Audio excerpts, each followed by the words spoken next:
नमस्कार सगळ्यांना। भीमा नदीचं पाणी 3 किलोमीटर बॅकवॉटर सगळ्यांच्या शेतात आलेलं आहे। पुराची आम्हाला काही नवीन ओळख नाही, पुराची दरवर्षी आम्हाला ओळख आहे, पण ह्या वर्षीचा पूर आणि दरवर्षीचा पूर ह्याच्यात काय फरक आहे सांगतो तुम्हाला। दरवर्षी ह्या ऊसाच्या वाढी भरपूर झालेल्या असतात, त्यामुळे जरी ऊस पाण्यात बुडून गेला तर एवढं ऊसाचं नुकसान होत नाही, पण ह्या वर्षी सगळं नुकसान होणार आहे। कारण का, उन्हाळ्यात लाईटी बंद केल्या, ऊसाची वाढ झाली नाही, ही जर पाण्याखाली ऊस बुडला सगळं जळून जातं, ह्याच्यात काय सुद्धा राहत नाही। त्या जयकुमार गोरेला इथल्या इकॉनॉमी, सोलापूर जिल्ह्यातल्या इकॉनॉमी कशी चालती ह्याच्याबद्दल काही ज्ञान नाही, ते आलंय बाहेरनं महाराण भागातनं, त्याला इथली अवस्था काय माहित आहे।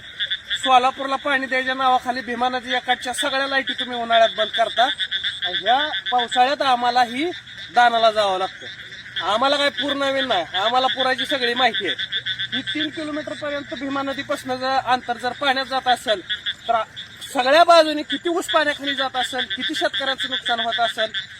मुख्यमंत्री साहेब, तुम्ही त्या जयकुमार गोरेला इथनं घालवा, आम्हाला दुसरा माणूस द्या, आणि प्रशासनाला नीट धोरणानं इथली इकॉनॉमी सांभाळायला सांगा।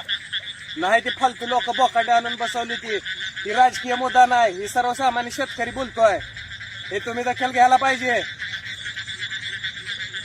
ही दाखव राम भाऊ ऊस पाण्यात, ही किती कावळा राहिला ह्या वर्षी ऊस, ही ऊस दाखव, इकडे जा। हे जर ऊस उन्हाळ्यात पाणी दिलं असतं, 4 कांड्या ऊसाच्या वाढल्या असत्या, ही ऊस पुरा जरी बुडला तर 2 दिवस ऊस टिकला असता। ही राजकीय मुद्दा नाही, मी सर्वसामान्य शेतकऱ्याचा पोरगा आहे, बोलतोय। आणि जर तुम्ही आमची नाही दखल घेतली तर तुमची दखल सगळा शेतकरी घेणार, लक्षात ठेवा। उन्हाळ्यात लाईटी घालवाय माझ्या वाटते सोलापूर जिल्ह्यात, कारण अरे पाडाला तिथं तलाव, शाहू महाराजांनी 1900 टायमाला कोल्हापूर भागात तलाव पाडलं होतं। तुम्ही एवढं दिवस झालं देश स्वतंत्र होऊन तुम्हाला सोलापूर जिल्ह्याला पाणी प्यायपुरता तुम्हाला तलाव पाडणं होत नाही। जर बारीजानं तुम्ही सोलापूरच्या पाणी या नावाखाली नदीकाठची सुपीक जमीन पडीक ठेवणार का? तिथली इकॉनॉमी बंद ठेवणार का? तुम्हाला मुद्दा कळत नाही त्याला का? आता ही नुकसान झालंय, तुमच्या शासकीय नुकसान भरपाई नाही भरून निघणार आहे का एवढी मोठी इकॉनॉमी? सांगताय शानपणाला का?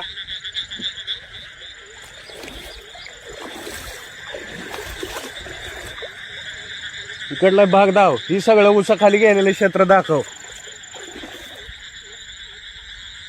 दाखव तिकडला ऊस।